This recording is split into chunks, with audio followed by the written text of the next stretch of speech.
Bien, muchas gracias, José María de la Higuera. Bueno, una vez que han finalizado las exposiciones de los tres ponentes, abrimos un periodo de coloquio, es decir, que podamos compatibilizar preguntas, respuestas, opiniones, comentarios, etcétera, y que todo ello nos sirva para completar un poquitín la idea general que el tema de la eficiencia en el sistema sanitario nos estamos haciendo. Igual que decíamos ayer, os ruego que cuando hagáis la pregunta, el comentario, la aportación, nos identificáis previamente para la grabación.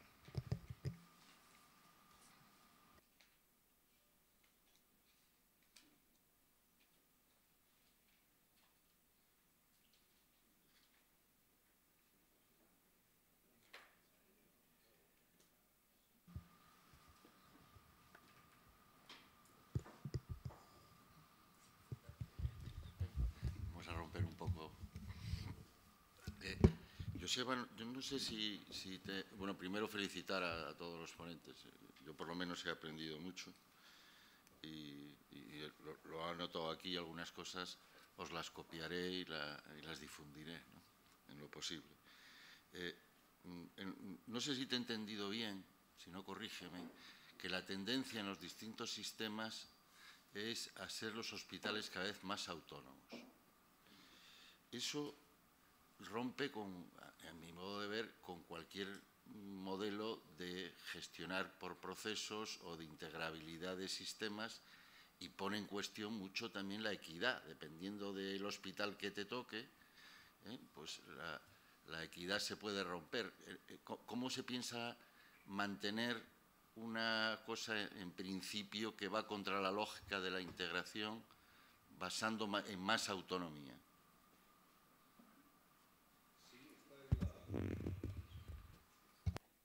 Esta es la realidad. Esto es el proceso de transformación y reformas, conlleva la empresarialización o la dimensión del hospital como empresa, que conlleva el hecho de la autonomía, la capacidad de tomar decisiones vinculada lógicamente a una relación de contrato que el estratega político pues establece. Cierto es que hay una serie de incertidumbres, ¿no? Leía hace pocos días precisamente a Salman que expresaba la incertidumbre de si rompe la solidaridad de las generaciones futuras, la solidaridad necesaria en las futuras generaciones de estas dimensiones de autonomía que, por otra parte, la sociedad quiere que tomen las instituciones sanitarias, los hospitales. Yo creo que la resolución de que esto no sea una dimensión contradictoria, la autonomía con el respeto, por otra parte, de los vínculos, de las relaciones, de las conexiones que necesita, ¿no?, la integración de los procesos que tengan tanto los hospitales entre sí como las redes de atención primaria con los hospitales, va a estar, lógicamente, a la capacidad de desarrollar cualitativamente esas relaciones de contrato y que queden esas relaciones bien definidas, bien definidos los compromisos que deben de plantearse entre niveles, que por cierto también hay una tendencia cada vez a hablar menos de niveles, a que no se plantee el nivel de atención primaria y el nivel hospitalario, sino que se hable del nivel de la asistencia sanitaria, y esto tiene que quedar recogido, lógicamente, en los espacios de relación o de contrato que tienen que las instituciones entre ellas desarrollar, y con el estratega, con el regulador estratégico, que al fin y al cabo tiene que ser el espacio político, también que queden estos espacios regulados. Es cierto, Eduardo, ¿no?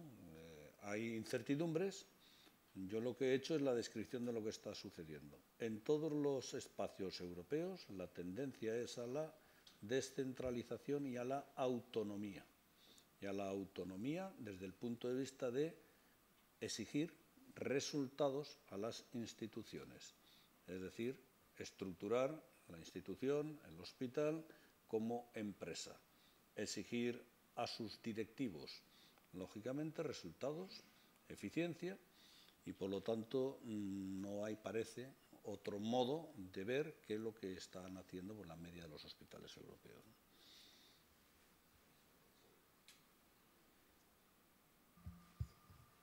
Muy bien. ¿Más cuestiones?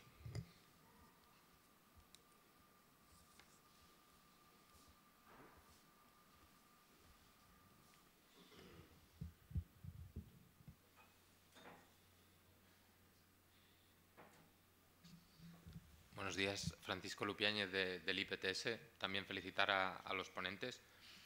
Empiezan todas las ponencias diciendo lo buenos que somos en eficiencia y en eficacia el sistema español.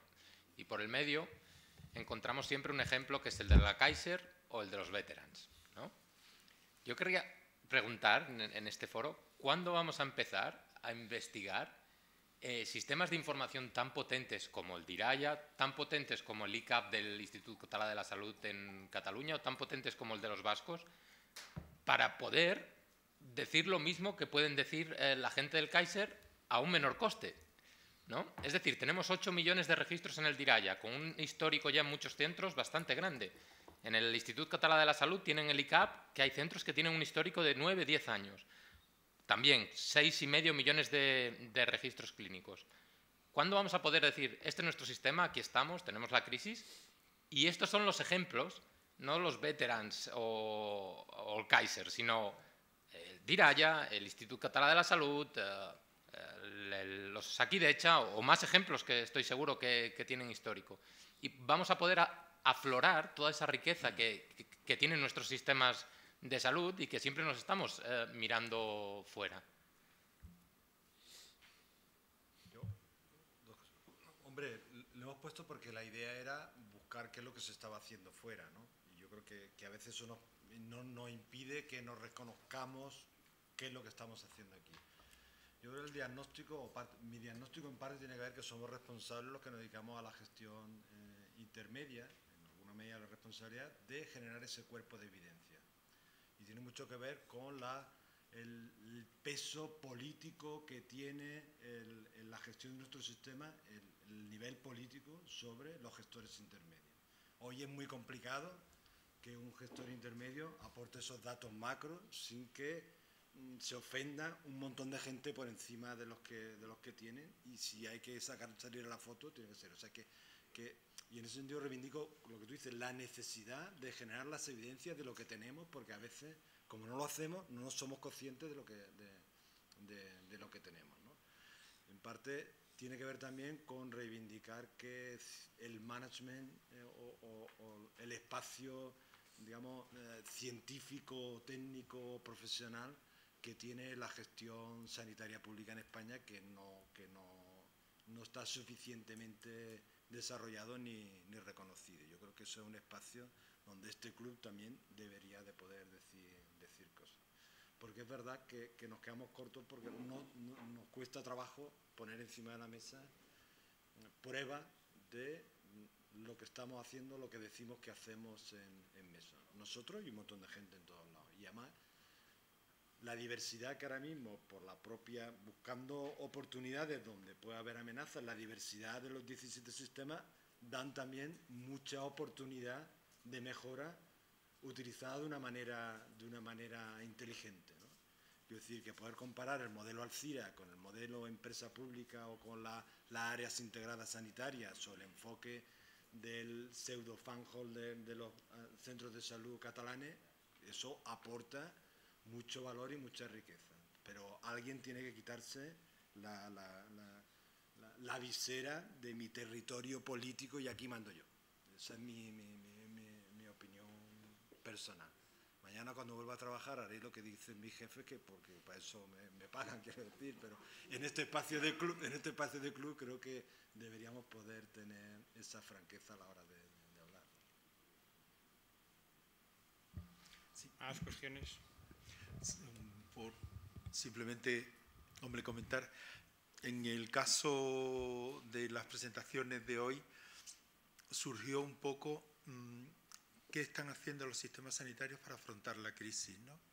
¿Qué ejemplos podemos ver de otros sitios de cómo están haciéndolo, porque aquí sabíamos lo que estaban haciendo, que era ese recorte lineal que prácticamente nos están forzando o vía presupuestaria, o vía fiscal, o vía ingresos, o vía no pagos, o vía no renovaciones de contratos, etcétera, etcétera, ¿no? Entonces ese es un poco el motivo de que hayamos hecho ese tipo de cosas, ¿no? Estando de acuerdo contigo, creo que las LOAs de los sistemas nuestros deberían ser en todo caso mixtas. Es decir, y posiblemente ese estudio o ese análisis no se ha hecho una parte que hizo empírica de Diraya y de Receta 21 y de algún sistema de algún otro sitio, pero posiblemente necesitemos otro tipo de perspectivas, incluirlas también en ese tipo de análisis, ¿no? Y posiblemente completarlo no simplemente quedándonos en la parte de análisis, sino viendo a ver dónde están espacios de evolución, de mejora, de cambio, de sustitución. Es decir, pues son sistemas que tecnológicamente están pensados hace 10 años o 12 años, algunos de ellos, ¿no? O sea que, o iniciados, ¿no? Que requieren ahora mismo repensarlos con las posibilidades tecnológicas, ¿no? O sea que habría que hacer posiblemente el análisis de ambos elementos, no solamente o basado en los resultados, ver de qué forma pueden mejorarse o cambiarse en algunos casos, ¿no? O evolucionar hacia una segunda o tercera generación de sistemas de historia clínica electrónica, incluyendo muchas más cosas de las que Diraya tiene en este momento, que por supuesto mejor que yo qué sé, que muchísimas cosas que no hay por ahí, ¿no? Sí.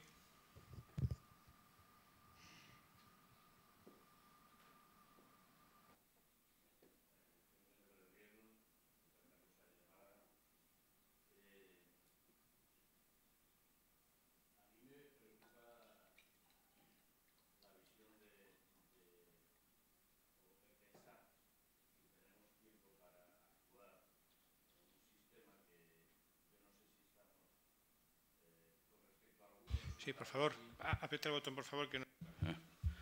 Yo creo que estamos en condiciones probablemente de hablar de los resultados de nuestras cirugías, de nuestras consultas, de nuestras visitas, pero para nada de los resultados económicos, ¿no? Yo creo que la gran diferencia probablemente a los modelos que se han expuesto, sea cual sea el coste, es que el pago en Comunidad Económica Europea a proveedores es a 90 días. Entonces, bueno, nosotros hemos hecho esta magnífica y bellísima historia con el dinero de los demás. Si nuestro capítulo 2 no fuera una deuda tremenda en todo el país, da igual la comunidad autónoma que se analice en mayor o menor grado o en mayor o menor diferencia, sí que es cierto que, bueno, que se debe mucho dinero y que esa parte que han puesto los proveedores ha seguido probablemente para que los que trabajamos en la sanidad pública cobremos nuestras nóminas todos los meses, ¿no? La primera forma de ahorro en los hospitales públicos había sido hasta ahora pues que en octubre Hacienda te pegaba un barrido de las inversiones y con el barrido de las inversiones pagaba las nóminas de los últimos meses. Cuando ya no queda dinero para inversiones, el barrido es el acúmulo de la deuda a proveedores, que ha crecido de una forma brutal y que en lo que va de año sigue creciendo a un ritmo tremendo. Por lo tanto, ese éxito probablemente debemos de seguir mirándonos en Europa, porque parece que en la mayoría de las comunidades o en la mayoría de los países europeos, se está pagando a los proveedores en un plazo razonable. Nosotros tenemos un grave problema, y es que si no se puede generar más deuda y hay que pagar a los proveedores, ¿cuál va a ser el recorte? Porque si la caja donde está todo el dinero ya no puede ir una parte al capítulo 1 y a los gastos de personal y a los gastos, por lo tanto, de generar quirófanos y consultas y cartera de servicios, ¿cuáles van a ser nuestros resultados o cómo vamos a poder enfocar nuestros resultados en los próximos años, teniendo en cuenta que hay que devolver el dinero, que hay que pagar la deuda y que, por lo tanto, hay un recorte económico para efectuar esos pagos que tiene que repercutir indefectiblemente en la actividad cotidiana que se está haciendo con el dinero de los proveedores. No sé lo que pensáis al respecto. ¿Quieres contestar alguno de los ponentes?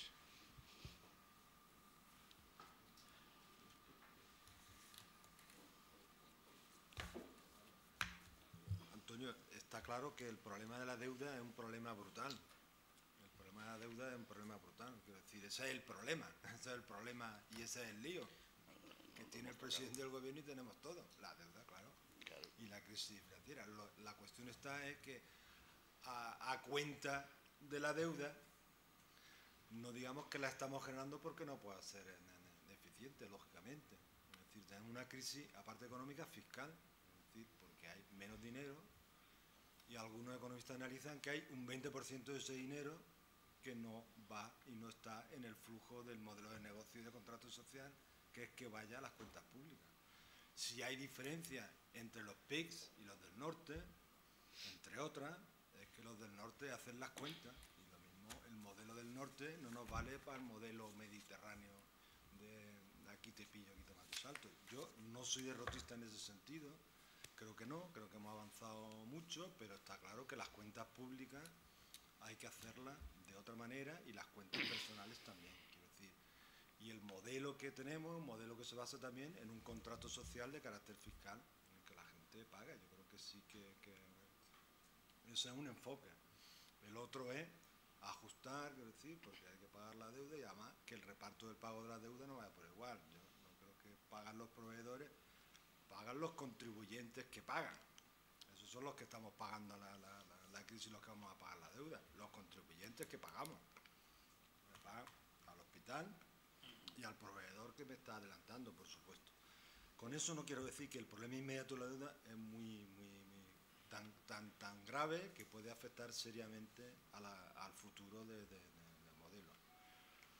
Pero si yo tuviera la respuesta, creo que me llamarían de Moncloa. Creo que no lo van a hacer. Oye, si os ruego cuando acabéis de hablar apagar por favor eso que se queda encendido. Isabel, por favor.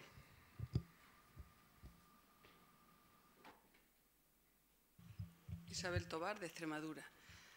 Yo quería también felicitar a los ponentes. Me ha parecido una mesa con aportaciones interesantísimas y después de ver el análisis que ha hecho José María de género, no me gustaría que mi aportación pueda parecer romántica, porque creo que la mujer está igual de capacitada que el hombre para puestos directivos, pero es verdad que los datos están ahí.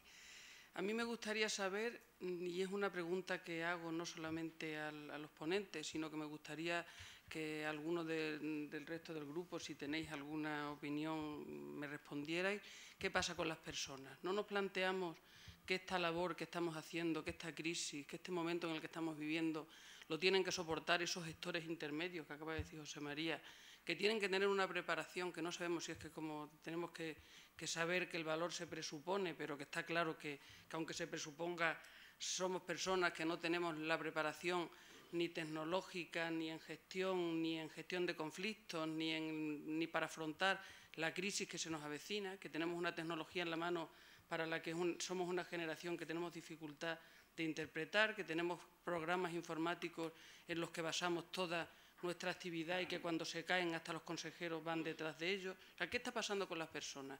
¿Quién se preocupa de que seamos personas de alto rendimiento, que manejemos equipos, que no nos deprimamos, que seamos capaces de soportar la presión por encima y por debajo? ¿Creemos que no tenemos ninguna obligación de reivindicar que se nos cuide, que cuidar al cuidador, que se nos forme, que se nos motive o que se nos genere algún motivo de autoconfianza? ¿O creemos que es mucho más importante seguir apagando fuego, que ahora es un fuego mucho más grande que el que teníamos hasta hace 3 meses como gestores?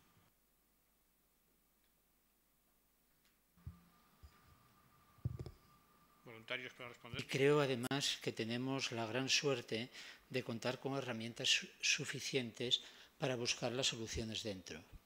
Yo creo que tenemos dentro de los hospitales Y dentro de la atención primaria, yo tengo la suerte de trabajar en una gerencia integrada y eso te da también otra visión. Pero tenemos la suerte y la oportunidad de eliminar determinadas situaciones que ahora mismo se producen. Yo os comento como ejemplo. Yo el otro día en un centro de salud, y estoy yendo por los centros de salud, 2 centros de salud a la semana, me he encontrado con médicos que a igual carga de trabajo, a igual número de cartillas, a igual población atendida, pues resulta que hay uno que gasta 400.000 euros más al año en farmacia que otro. Y no son casos aislados. Tenemos muchos casos de esos. Es decir, estamos hablando, cuando sumamos esto en un área de 600.000 habitantes, como es la que pueda tener yo en la actualidad, estamos hablando de muchos millones de euros. Y son precisamente esos millones de euros los que nos pueden salvar, por lo menos, de la crisis este año. O sea que yo, de verdad, que yo no esperaría tampoco que venga, como decía no sé quién, no recuerdo quién, en un congreso, a que viniera el 7º de caballería a salvarnos, porque no va a venir. Yo realmente creo que lo único que va a venir el 7º de caballería es a dispararnos a los que estamos en las mismas filas, como mucho.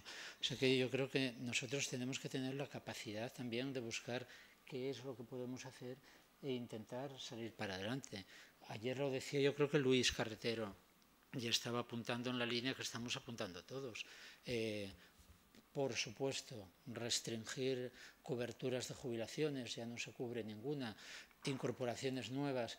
Nadie estamos haciendo incorporaciones nuevas a los hospitales, estamos reduciendo las guardias, los complementos de mayores de 55 años, todos los estamos dejando reducidos a la mínima expresión, adecuando plantillas, viendo que realmente las cargas de trabajo se correspondan con las plantillas que tenemos en los hospitales. Eso lo estamos haciendo todos y yo creo, hombre, yo soy muy optimista, esto también es verdad, pero yo creo que eso, si lo aplicamos todos con el suficiente rigor, yo creo que podemos tener una salida más que suficiente, porque de verdad que insisto, yo estoy muy, muy convencido que tenemos margen si hacemos las cosas bien. Os decía antes esto de atención primaria, pero yo ahora me estoy metiendo en cosas que pido perdón continuamente en el hospital a la jefa de farmacia y a los oncólogos, pero yo estoy cansado de preguntarles a los oncólogos ¿por qué se nos mueren en los hospitales gente recibiendo tratamiento con quimioterapia? Es decir, a mí eso me parece una salvajada cara al paciente y me parece una salvajada cara al paciente, cara al sistema, que por cada ciclo estemos pagando entre 3.000 y 4.000 euros. Es decir, hay determinadas prácticas clínicas que yo tengo la esperanza de que los clínicos se estén dando cuenta de que esto ha tocado fondo y que o son ellos los que se implican de una manera muy clara en modificar determinado tipo de prácticas clínicas y de verdad implicarse en lo que es el control de los propios recursos que tienen, o si no, esto se iría al traste. Y yo creo que la gente se está dando cuenta de esto y que entre todos se buscarán soluciones. Ya os digo, esto es por poner un poco la vertiente optimista del tema. Gracias. ¿Más cosas?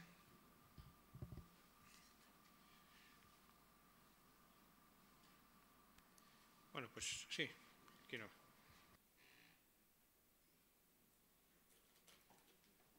Bueno, Joaquín García Guajardo, coordinador del Club GERTE.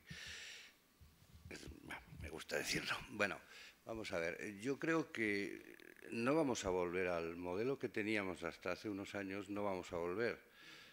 Ha muerto, ¿no? Espero. O sea, pensar que vamos a volver otra vez a esos niveles económicos, a esos niveles de contratación, de tal. Yo creo que no. Yo creo que tenemos que pensar y aprovechar, y se ha dicho aquí también, que este es un buen momento, la crisis, para de una vez intentar cambiar el modelo. El modelo va a ser otro, no va a ser este. Yo no soy capaz de decir cuál va a ser el modelo. El modelo tiene que estar basado en las nuevas tecnologías, en la continuidad de cuidados, en las cosas que todos los decimos, pero que no son fáciles. Ahora, no tengo la solución, pero creo que no vamos a volver al modelo anterior y que tenemos que idear el nuevo modelo, que no sé si va a ser más caro o más barato, tampoco lo sabemos. Lógicamente va a ser más barato porque no vamos a tener el dinero que teníamos, creo yo. En fin, esta es mi opinión.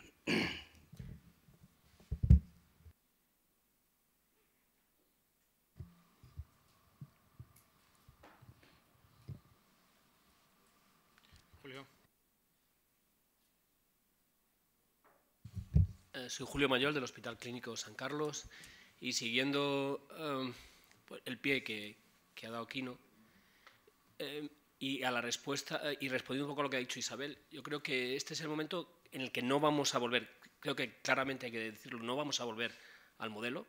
El modelo era uno, se ha visto que generaba lo que generaba y no podemos volver al mismo, pero porque tampoco nos van a dejar. No hay dinero y, por tanto, vamos a tener que recortar las prestaciones que damos a la sociedad. En Somalia también tienen derecho al trasplante y también tienen derecho a muchas cosas, pero es que no tienen dinero para pagarlo. O sea, hay que ser consciente que es que hay gente que no tiene dinero y no tiene el acceso a la sanidad que tenemos nosotros y que hemos tenido porque hemos consumido lo que hemos consumido, aparte de que funcionáramos mejor o peor. Y eso va a tener que cambiar, pero es que va a tener que cambiar nuestra idea de que solamente consumimos recursos. O utilizamos el sistema sanitario para producir algo más que alguien quiera comprar y que desee y que pague por ello, pues difícilmente vamos a generar más recursos. Vamos a ser simplemente, pues eso, vamos a depender de cuánto nos subvencionan. Entonces yo creo que este es el momento en el cambiar el modelo a simplemente recibir dinero, sino ver cómo podemos utilizar el propio sistema y algo que tiene mucho valor y que no podemos cambiar y que es el núcleo que hace que nuestro modelo de negocio sea malo, que es el deseo infinito de la gente de tener acceso a toda la atención sanitaria posible y que no se puede, a la que no se puede dar respuesta.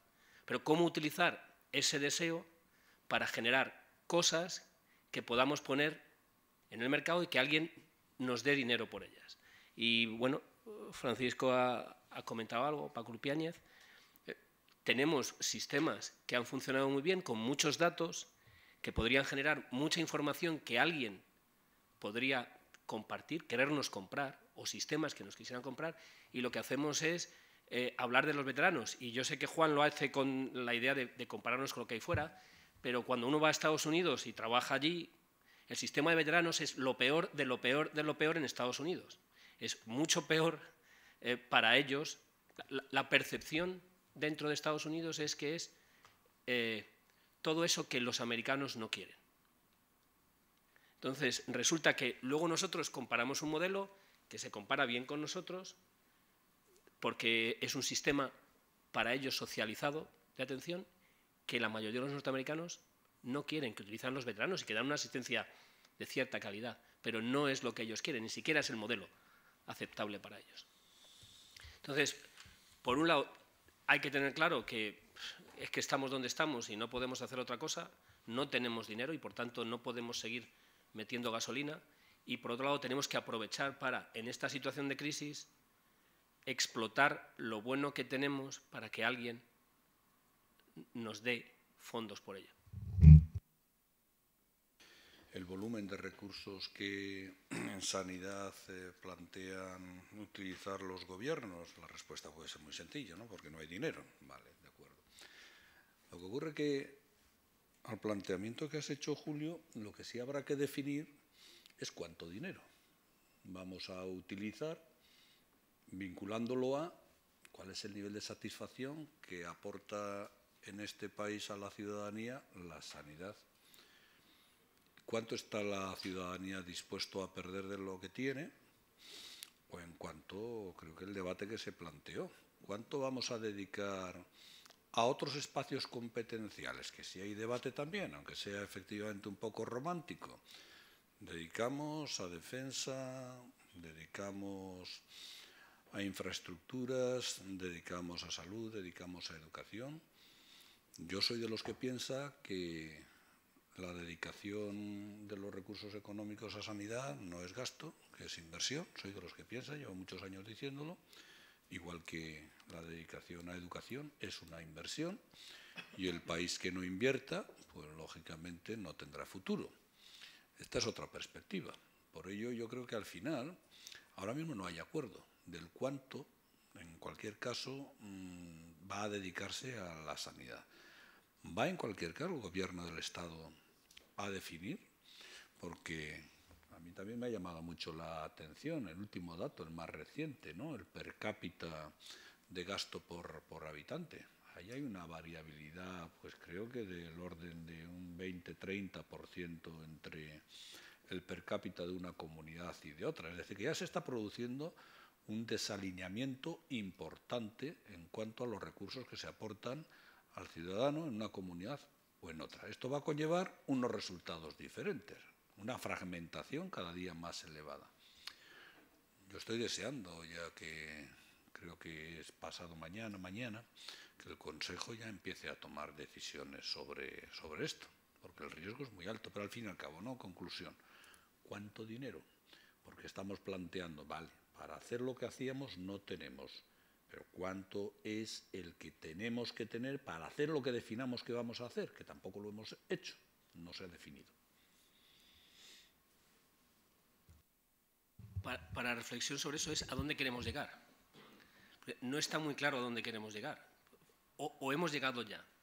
Hemos conseguido, si miramos los resultados en salud, parecería que a donde queríamos llegar ya hemos llegado.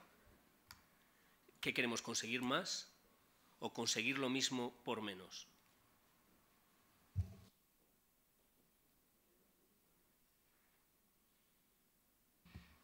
Muy bien, bueno, pues sí. Perdona, Julio, dos discrepancias o alguna matización, porque para eso estamos en una charla. Los sistemas de salud en Europa que se montaron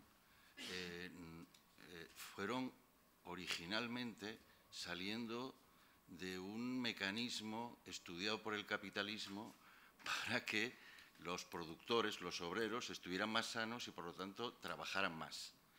Es decir, los sistemas de salud lo que devuelven a la sociedad son ciudadanos más sanos, con menos ILTs, con más ganas de vivir, con más ganas de trabajar, teóricamente. O sea, a lo que se nos tiene que pedir a los sistemas de salud es eficiencia en lo que hacemos y el resultado es devolver lo más de salud que podamos por el menor precio posible. Si además tenemos situaciones, como en su día pasó con el National Health Service, que vendieron bases de datos a las compañías de seguros para su marketing y esto, pues bueno, sería una cosa a discutir. Pero el primer producto que nosotros creo que tenemos que dar es el origen que fundamenta el montaje de los servicios de salud desde el siglo XIX, ¿no? Y la segunda cuestión es el hospital de los veteranos. Los hospitales de veteranos en Estados Unidos, hasta antes de la guerra de Vietnam, eran uno de los mejores hospitales que había. El problema de los hospitales de veteranos es lo que me temo que puede ocurrir aquí. Es que se fueron, después de Vietnam, fue una historia digamos, no vendible, se fue bajando la financiación a los hospitales de veteranos y hoy es un nido de ratas. Y tiene razón que hoy día son hospitales que nadie quiere atender, pero que hace 50 años, cuando tenían una financiación adecuada, eran unos muy buenos hospitales en Estados Unidos. Y eso hay que tenerlo en cuenta. Es cierto, vamos, los veteranos. Lo que pasa es que no hicieron, bueno, como tú has dicho, lo que nos puede pasar a nosotros. Mientras tú engrasas el sistema funciona.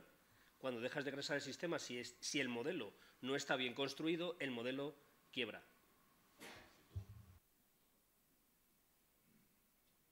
Muy bien. Bueno, un par de comentarios brevísimos. Con respecto a Somalia, yo creo que sí tienen derecho a trasplante. Lo que a lo mejor me preguntaría es si tienen derecho a helicópteros artillados o no. Es decir que, verá, son decisiones que deberían poder tomarlas y que desgraciadamente no pueden, ¿no? Pero bueno, digamos que sería entrar en una discusión teórica difícil, ¿no? Donde habría que establecer prioridades de qué es lo que quiero tener y qué es lo que no quiero tener, si es que me dejan o me preguntan tenerlo, ¿no?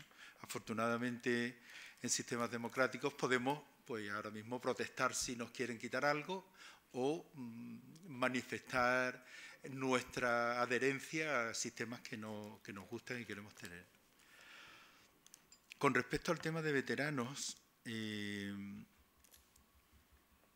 ejemplo de uso son ejemplos de uso de sistemas desarrollados con relativamente poco dinero, como es el OpenVista o sistemas open source, que se comunican entre todos ellos, que permiten el intercambio de información clínica entre toda la red, que fueron las primeras redes que permitieron ese intercambio de información, y que ahora mismo los sistemas, pues digamos que 10 veces más caros que están vendiendo, implantando en otros sitios, parte de lo que venden como valor es que tienen conectividad con el sistema de veteranos, es decir, que se siguen entendiendo con la mayor red de atención hospitalaria de la que tiene Estados Unidos, ¿no? O sea que simplemente el valor de integración, el valor de que está hecho en open source y que lo ceden y que hay muchas empresas que lo implantan y que ganan dinero implantando ese sistema en otros centros, ¿no? O sea que era el motivo de explicarlo, de ponerlo, ¿no?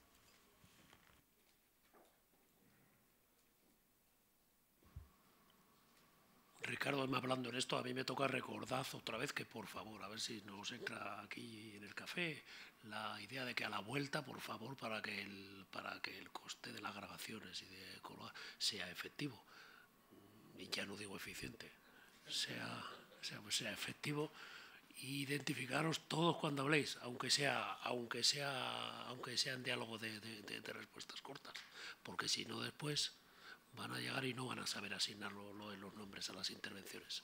Muchas gracias y pasamos al café entonces.